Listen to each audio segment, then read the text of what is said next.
Hello and welcome. My name is Zafar Iqbal and you are watching The Mojo Story. President Trump has again spoken and he has said that there are sanctions that have been put in place on Russia, precisely its oil companies, and that could have implications for India and for the rest of the world. He again mentioned about India and his conversation with Prime Minister Modi. He said that India has decided to scale down on buying Russian oil, and it will come to a zero by the end of this year. Now, this is a different statement than what he made previously. In the initial statement, he had said that India will completely stop buying Russian oil, but now he's saying that it is a slow progression. It will happen over time, and by the end of this year, it will come down to a naught. How is India going to deal with this situation? In fact, there are competing forces at work. To discuss this, we're joined by an eminent panel today. We're joined by, let's introduce our guests. We're joined by Ambassador Veena Sikri, former senior diplomat. We're also joined by Dr. Praful Bakshi, who's a retired wing commander, a defense expert. But before we really go to our guests, I would want to play the soundbite, what exactly President Trump said when he made that comment. This is exactly. Well, I think I'll be talking to him about it. I think it's a little bit of a different talk. India, as you know, has told me they are stop. You know, it's a process. You can't just stop it. But by the end of the year, they'll be down to almost nothing. That's a big thing. There was almost 40% of the oil. India, they've been great. Spoke to Prime Minister Modi yesterday. They've been absolutely great. China's a little bit different. You know, they're a little bit different relationship they have with Russia. It was never good, but because of Biden and Obama, they got forced together. They should never have been forced together, but they're a little bit forced. But they're by nature, they're not. They can't be friendly. They can't be friendly. By nature, they can, I hope they are friendly, frankly, but they can't be. You should not have forced Russia and China together. And Biden did that, and Obama did that. They forced them together because of energy, because of oil, and so they are closer than they would normally be. I think I'll probably be talking about it. What I'll really be talking to him about is how do we end the war with Russia and Ukraine, whether it's through oil or energy or anything else. And I think he's going to be very receptive. He would now like to. I'm not sure that. Right. You heard it, Ambassador Veena Sikri, the president there again striking at Russia and aiming at President Putin. The question is, how is India going to balance its energy security with these global pressures, particularly the pressure from US and President Trump?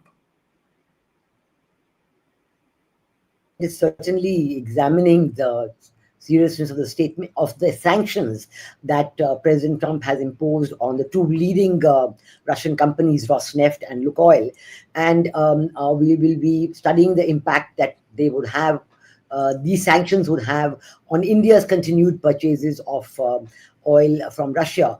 I'm sure that these will be examined very carefully, but we also do know that our Prime Minister's conversation, the readout seemed to be different from what President Trump says and what our government had been saying. There's no real detail on that, but we do know that certainly India has been purchasing oil from Russia, but China purchases a much larger amount. Turkey purchases a much larger amount. The European Union purchases, although the European Union has cut down on its purchases from Russia. So it's not just India that is involved in this.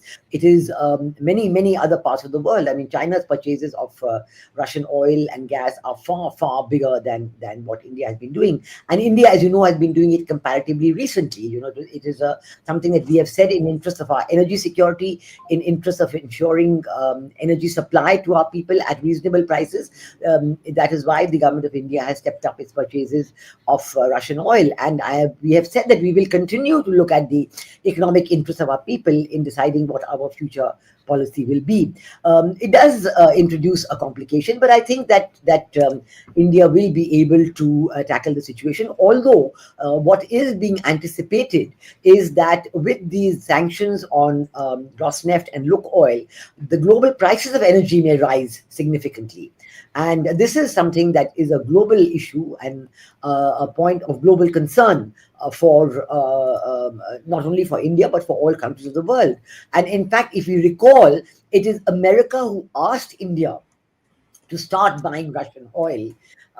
Soon after the Ukraine conflict started, America asked India to start buying Russian oil in the interest of keeping global prices of energy at reasonable levels.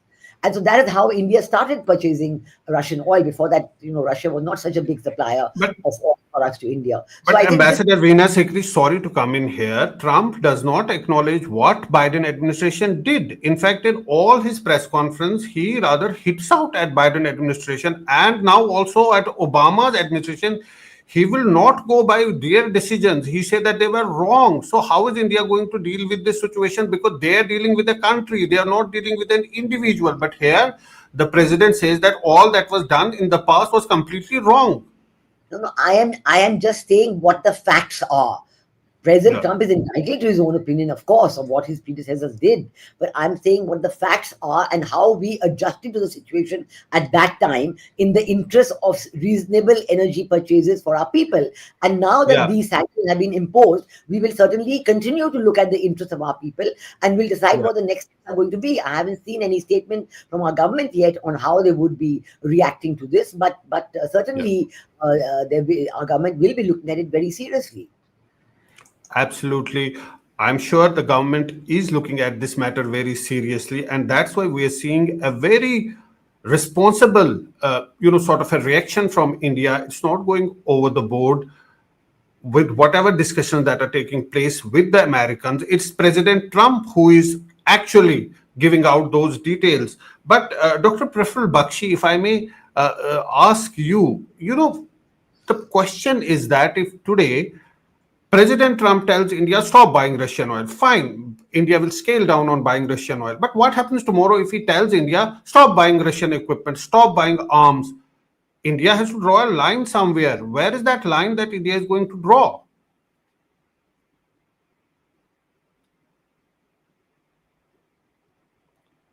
Let me tell you one thing. India, Yes. you are talking as if India of 1975. India of 2025 is Yeah. not what we're supposed to be. India will listen to America, but do what it is in its own interest. If you Right. think India is going to scale down for its oil dealings with Russia, I think America should forget. It will not happen. And neither it will be taken by any threat of America that I will not supply you this or not supply you arm. We are not buying anything of great importance from America, except for few transport aircraft and helicopters, which we can do with from Russia if required. So let us be very clear about it.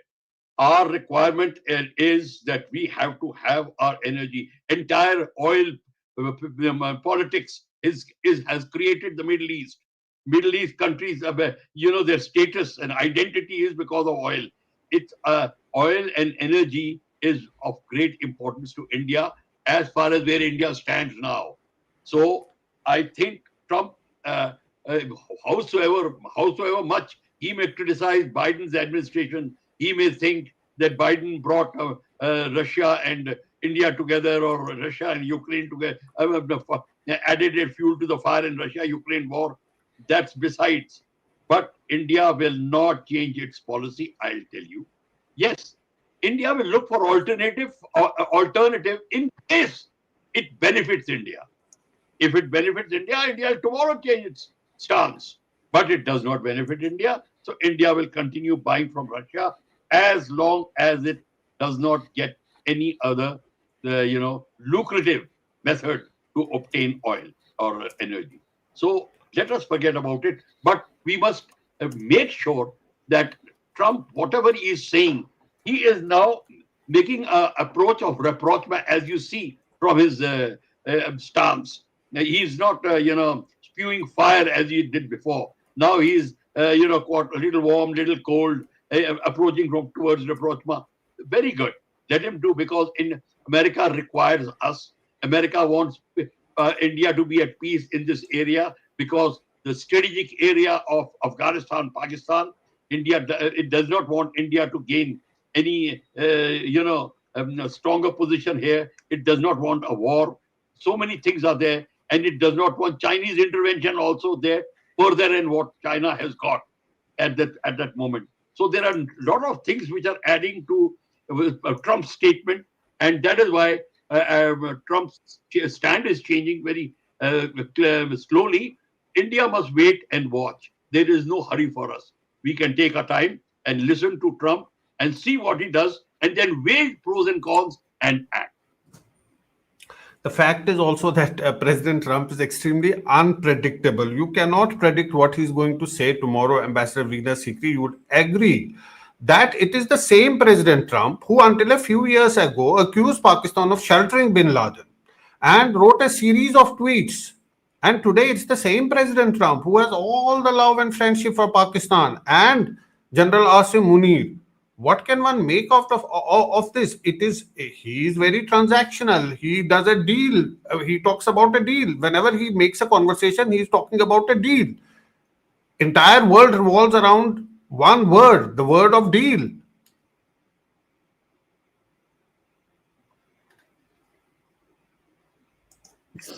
His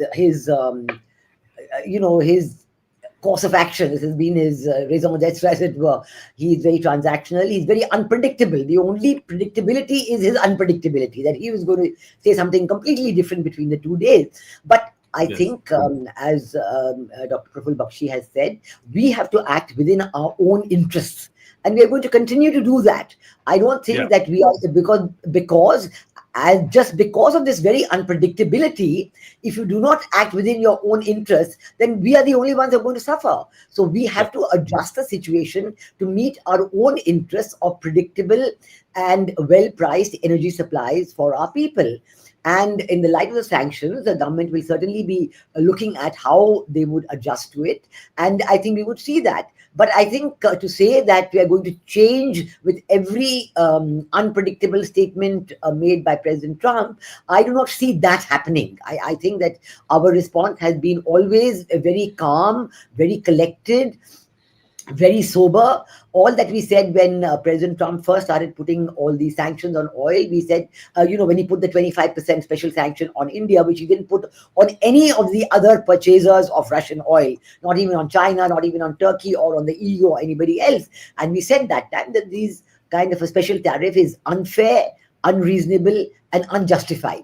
We said that very clearly in our government statement. So I think now too, as we go ahead, we will be looking at the situation in a much bigger light. We have a lot of friends in the Middle East from whom we have been purchasing oil regularly, and how we will manage it, I think we have to leave it to the government. I'm sure they will come up with a statement very soon on that.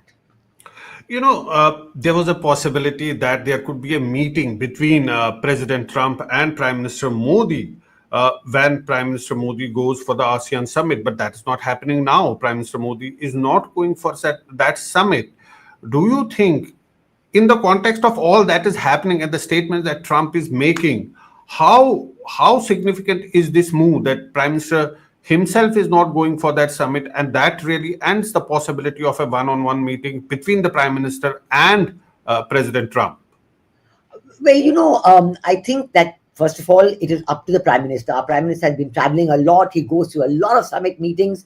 And even, he was a special invitee at the G7 as well for so many times. So this time he has decided not to go and to address the meeting virtually. He is going to address the meeting virtually, and he has sent a message to the Prime Minister of Malaysia on this.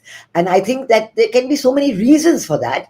I think the question of a meeting between President Trump and Prime Minister Modi had not yet been tied up, because President Trump's own schedule, whether he would stay for the ES summit, East Asia summit, whether he would come a day early or leave, when his arrival and departure schedules, all this has not yet been finalized. So the possibility of a meeting between President Trump and Prime Minister Modi had not yet been finalized.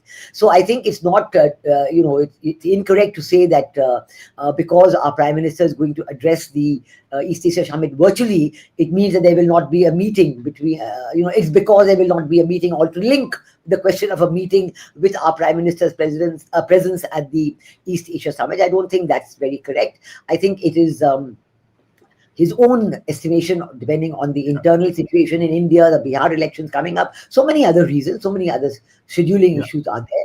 And I think that the question of our Prime Minister attaching the highest importance to the East Asia Summit is very significant, and he continues to attach that highest importance. And the meeting with President Trump, well, there will be other occasions when such meetings could take place. Absolutely. Now we come to the elephant in the room. I wanted to Yeah. mention one issue, that the question of the trade deal being negotiated between India and the USA. And at one Yeah. point, it was being speculated that maybe the trade deal will be concluded, and it could even be signed in the presence of both the leaders, even at the East Asia Summit, if our Prime Minister were to go there. But I don't think that discussion is now there, because the trade deal has not, the completion of the negotiations on the trade deal are not there, have not been done yet, and that's going to take some more time. And so I think that reason too, that the question of signing the trade deal, if the negotiations had been completed, that reason too also is not there, because the negotiations are still continuing. Yes. In fact, that's a very important point. But as I was saying, Praful Bakshi, we come to the elephant in the room, as they say. Now, President Trump, in his wisdom, is doing all of this to put pressure on Putin to end the Ukraine-Russia war. The question is, can Trump actually force Putin to end the war? Now, he is based all his theory and assumption on stopping Russia from exporting oil, and that would put strain on its economy, and it will stop the war. Will that be possible? Because Russia is into this war for many years now. Suppose that assumption fails, then what is Trump going to do?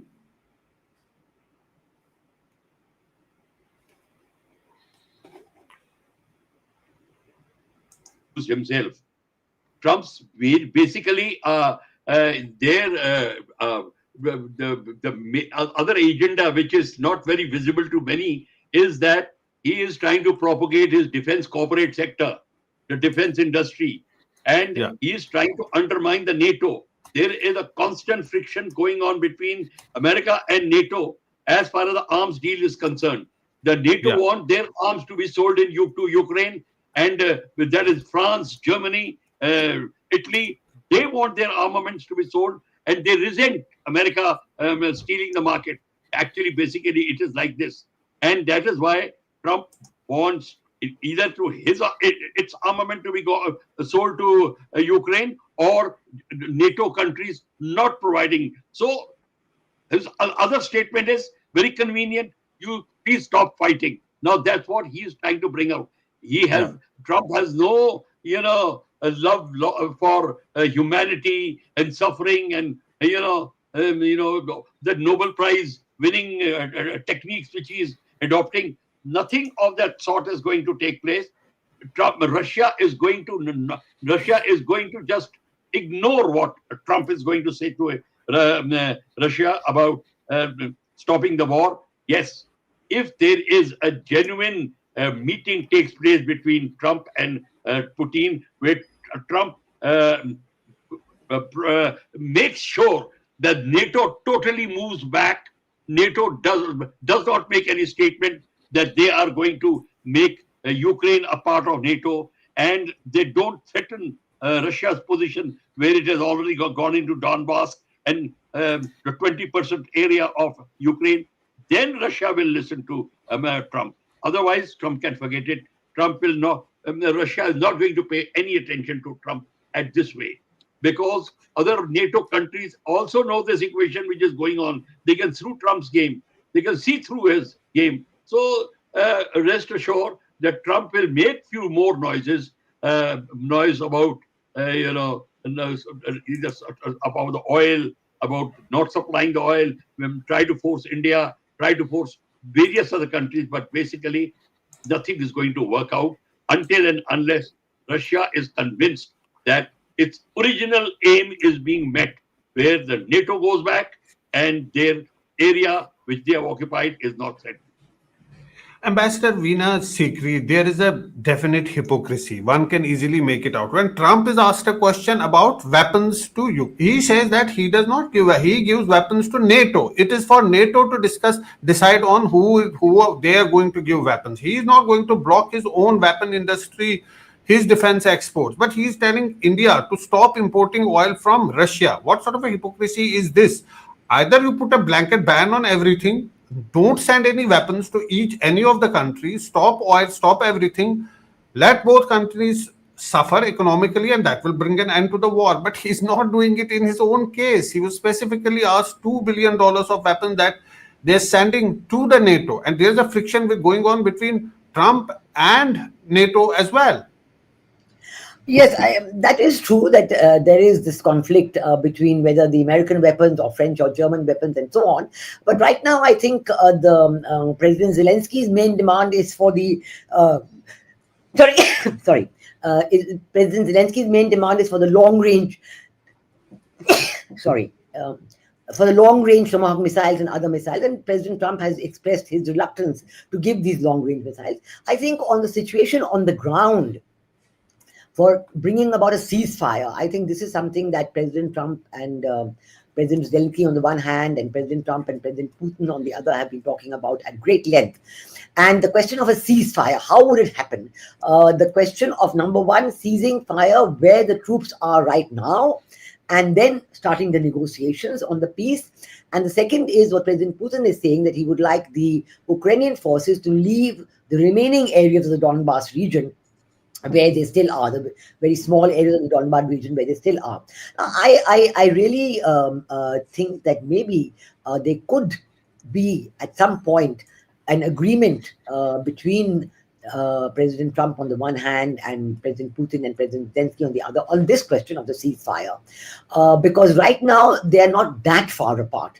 But the question of maintaining the ceasefire, how are we going to maintain it? Number one, that's a big issue. And number two, President Zelensky has huge demands for rebuilding his country. You know, he says he needs, I don't know how many $1 billion a day, you know, for that. So that amount of money, where is available?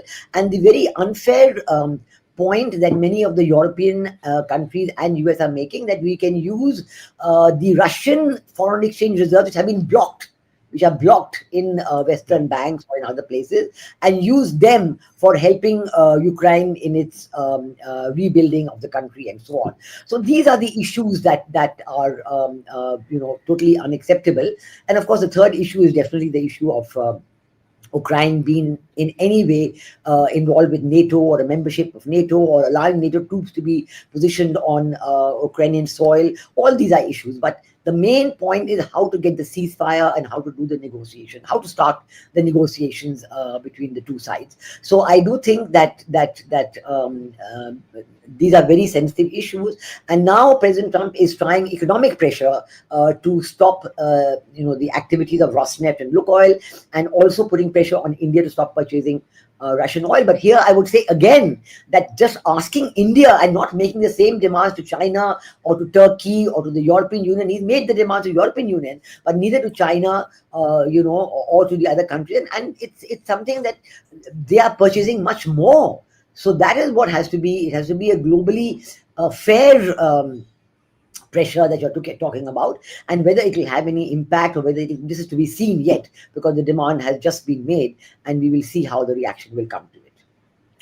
Absolutely. The fact is also that Trump said that it is the easiest war for him to resolve, although he claimed that he has resolved 9 or 10 wars.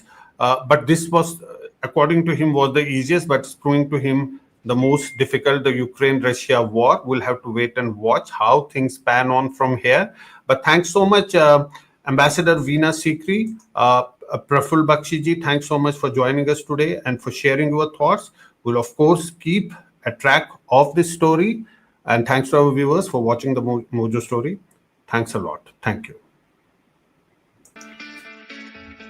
It's great to see you here. Thank you for watching our work. If you haven't subscribed yet, don't forget to click the bell icon and subscribe to Mojo Story and support independent, robust journalism.